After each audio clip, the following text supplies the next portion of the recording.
I think we understand your stance on war, but tell me, anyways, just for the record, your feelings on this war that was supposedly going to go into Afghanistan to get Osama, and then conveniently an agenda was put on Iraq. Tell me about your feelings with the war. Well, people in the United States on September 11th were attacked. The World Trade Center, the Pentagon, and thousands of people died. And the question is, how do you respond? The U.S. bombed Afghanistan. Then the U.S. bombed Iraq, a country that was totally unrelated. But Afghanistan, too, the Afghani people, they had nothing to do with what happened on September 11th. Perhaps Osama bin Laden did, and those that were supporting him. But let's face it, when it comes to war, the overwhelming number of people, the overwhelming number of people who die are innocent civilians. They're the casualties. The media, the tabloids always showed this target on the forehead of Saddam Hussein. But it would have been more accurate to put the target on the forehead of a little Iraqi girl, because that's who dies in war, innocent civilians. Is that the answer? Ending terror with terror? That's the question Tariq Ayoub's wife asked. He's the Palestinian journalist from Jordan who was working for Al Jazeera, who was just doing his job right at the time that the statue was pulled down by the U.S. military in Baghdad, the time that the U.S. military attacked the Palestine Hotel with all the journalists. They also attacked Al Jazeera's offices, and Tariq Ayoub died. And his wife in Jordan at his funeral wailed and asked the question, who's involved with terror now? Terrorism is the killing of innocent civilians, and it's got to stop everywhere.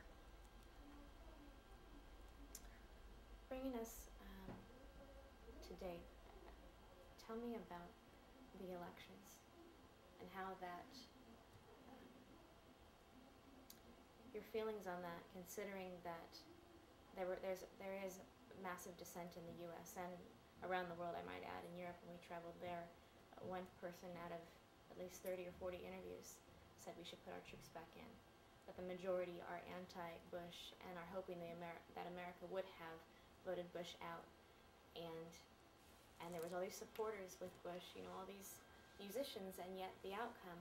Mm-hmm. Tell me about your feelings on that. And yeah, there's a funny map that shows a map of the world, and it's got the red states and the blue states. The red states are the United States, many of them, and then some blue areas. And the rest of the world is blue. And it says, look, John Kerry actually won. And I think that's a really interesting point, the idea of the impact that the U.S. president has. The idea, as one woman from Guyana once said to me, who said when we were talking about the U.S. elections, when I'd finished interviewing her on another issue, she said, I want to be a part of your discussion on the U.S. elections. And I said, why? We have other guests. And she said, because I believe everyone in the world should get to vote for President of the United States. That person has that kind of impact. We know that Bush was not elected in 2000. He didn't win the electoral vote. He wouldn't have won the electoral vote if it hadn't been taken. George Bush in 2000 was selected, not elected. He was selected by the Supreme Court. Now he feels he has a mandate that he was truly elected. I don't know. We can't know. We can't know because this whole country has gone to a new system of voting. And electronic voting machines, I think about 30% of the votes were cast on electronic voting machines. And there's no paper trail. So we really can't know who won. And if those in power want to get rid of the suspicion, just let there be a paper trail so that these votes can be honestly counted and checked. But they don't want that kind of accountability. So until then, who knows who won? But we know that George Bush has declared victory. And what does it mean? Well, we don't know what will happen over the next 4 years. I was just in San Diego speaking. That's where the 1972 Republican convention almost took place until the anti-war movement drove it out and they were forced to hold the convention in Miami. That was a key year. that was the year that Richard Nixon won in a landslide, the height of the war in Vietnam, very strong anti-war movement. And here was Richard Nixon, who was running against George McGovern, the peace candidate, the senator from South Dakota. And it was a humiliating defeat. I mean, George McGovern won one state, Massachusetts. Landslide victory for Richard Nixon. More so than now. 2 years later, Nixon was out. He resigned. You can't predict what will happen. So I just know that George Bush declared victory, and we'll see what happens from there. You brought up several points, but I want to ask you something that is very personal to me and Marco and many others around us. With such a huge, what seems like a huge peace movement uprising, and your station and many others speaking out, and you almost sometimes, you really just kind of throw up your hands and say, what's going on with all this support and backing? How could we have lost, or how are these American people so blinded by this administration and the lies with the help of the media? Where do we go from here? Where is, not that there's no hope, but I think we build independent media. The right wing for a long time has been pouring millions into right-wing think tanks and a right-wing media.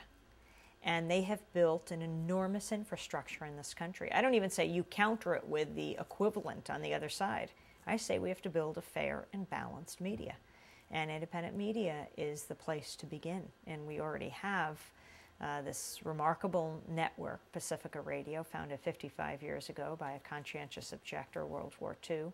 So there's got to be a media outlet not run by corporations that profit from war, but run by journalists and artists, and that's how Pacifica was born. indiemedia.org, websites where people are really investigating and trying to get at the truth, not there just as cheerleaders for those in power. And those in power include Democrats and Republicans. I mean, let's not forget John Kerry and Edwards 2 years ago voted to authorize the invasion, and Kerry right through to when he conceded the election, had said that even if I knew then what I knew now, I would vote to support the invasion. So where was the difference on domestic issues? Some, but when it comes to global issues, what kind of choice did people really have? I mean, the full spectrum of the choices we could have, not that there aren't any differences, but I think that things take time. Social change takes dedication, persistence, takes building true movements. And that movement is well underway. I mean, to have 15 million people around the world, or 30 million people on February 15th, 2003, right before the invasion, marching for peace around the globe, that's pretty impressive. The forces that those massive protests are arrayed against are also powerful because they have the levers of state, at least in this country, in their control, and there's no minimizing that. But I think ultimately the people will determine what happens. It might take longer than was expected, but I think it's going to happen. I have hope because I really have hope in the compassion of people in this country, as I do in people around the world. And I think that the real values voters are those who care about peace, are those who don't believe that innocent civilians should die. And I think ultimately those views will prevail.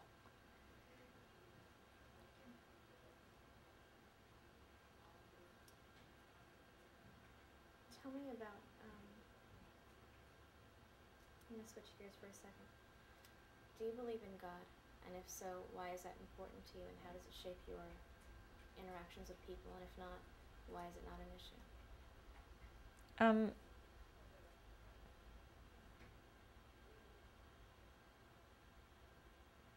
I believe in the goodness of people.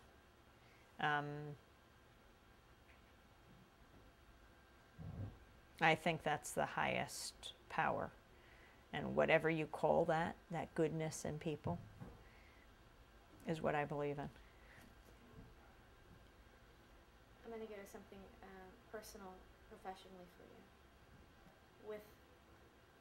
With the media as such a big, like you said, megaphone for the government and corporations and such beating the drums of war or whatever lobbyists are fighting for at that time. And you, being an independent media source amongst others, how do you feel, at least with there are some odds against you because there's a lot of money in that. Tell me personally how you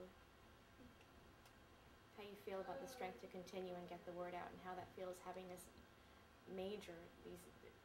huge political and media companies. There's a lot of money in that, so tell me how that affects you. Well, the media is using the public airwaves. They are private corporations, they have a lot of money, but ultimately we decide. They have to be licensed, and people in this country can decide if they're doing the responsible job, and they're not. They're an extension of the government, and that all has to be challenged. If it starts with challenging their licenses, so be it. We're now experiencing the clear channeling of America, and it's got to change.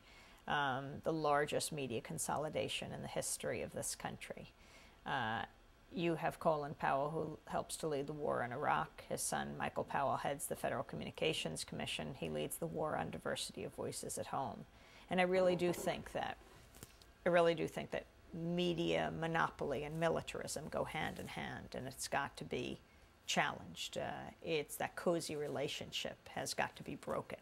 That endangers a free society. That endangers a democratic society.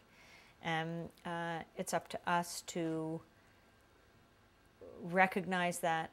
Millions of people have. They have fought against fewer and fewer media moguls owning more and more of the airwaves. They understand just at a gut level that that's not a good thing when you have the radio, TV, and newspaper in a town owned by one media mogul, someone like Rupert Murdoch, who's expressed his strong views for Bush and for war. And so it's no surprise what comes out. And it's very frightening when our image is projected to the rest of the world through a corporate lens. So we have to build other institutions. It takes time, but I think it's doable.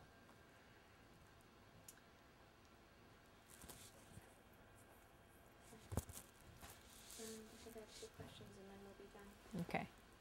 Can I sit back for a sec? Yeah. I know you have to. Do you want? Yeah, you just sit up in there. Do you feel, would you ever move to another country due to maybe your lack of disgust in the current situations in politics and government? Have you ever considered moving to another country? In a sentence. I think we have to. We come from the most powerful country on earth, and I think that brings with it huge responsibility, and that is to be a part of a movement that uses that power responsibly and builds up other countries, shores up people of conscience that are trying to make sure that this globe is a safer place and a healthier place to live. And I see myself as part of that overall movement.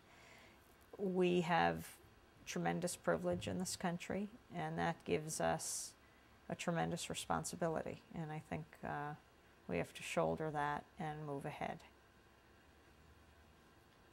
Okay, last question. There is there's a lot of talk, or people mention that this is a holy war, and the jihad and so on. Tell me about your views with regard to war in general, and this war in particular, whether it's a holy war or a war for money, or you hear the phrase, blood for oil. Mm-hmm. Tell me, in your opinion, what is the stem of this war? The root of the war. There's this joke that goes around of a little boy saying to his father, "What's our oil doing under their sand?" Talking about Iraq. And I mean, we have one earth, and we all have to share it and protect it. Not carve it up and work out how we each get a slice, but protect it. And I think it's become very clear that these resources like oil are increasingly scarce. And even to get them means damaging the earth and threatening other people. And we have to work out a way where we can all live together, sustain the globe and sustain the populations on the globe. And that's a very different approach than one of empire that those in power in this country, the power elite, have adopted. And that sets us on a really frightening path. If we have to take over more and more of the globe to get what we need to sustain the level of consumption that we get used to. So it takes a global analysis, joining with people in different countries, having a global conversation. And that's what we've come to now. And we have to take it very seriously. And that's where the media can be so healing. That's the role of the media, is to provide that forum for everyone to engage in that conversation. I always say in my talks, I see the media as a huge kitchen table that stretches across this country. I actually see it as stretching around the globe, that we all sit around and debate and discuss the most important issues of the day: life and death, war and peace. And anything less than that is a disservice to a democratic society. You brought up a good point with regard to U.S. consumption. When we've traveled to Europe and Spain, and you look at the lifestyles, and people don't have cars, and they don't have huge homes, and the streets are narrow, and they don't use as much energy and have these huge SUVs and so on. A lot of that's not going to change unless the Americans realize and stop being such wasteful and consumers of whether it be image or power. It already happened. When there was difficulty, when there was an oil shortage in the 70s, cars were smaller and they started making more fuel-efficient cars. And now, when there's a sense that it's limitless, cars are bigger and bigger. They almost look like, armored vehicles.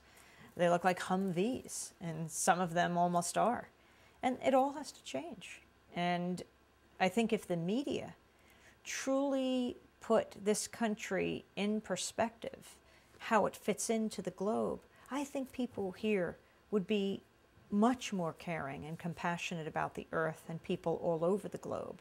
When they see someone suffering and that it might be as a result of what we're consuming, I don't think people would want to be a part of that. And it's up to the media to honestly reflect what is going on all over and how we fit into that complex, delicate ecology. Okay. Thank you very much. No problem. Any parting words for the world or students, young people to adhere to from someone who has a little more experience and understands things maybe a little better? I don't think I understand things any better than most people.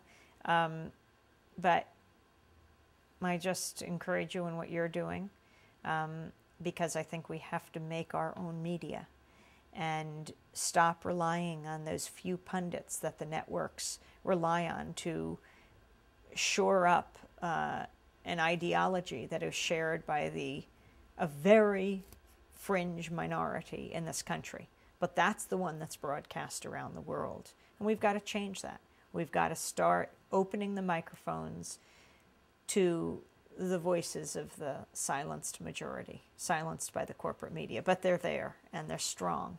And with your help and with the help of grassroots activists and chroniclers and journalists around the world, I think we can really show a much more authentic face of people in this country and start to have real dialogues with people around the world. Thanks. Thank you very much. Thank you.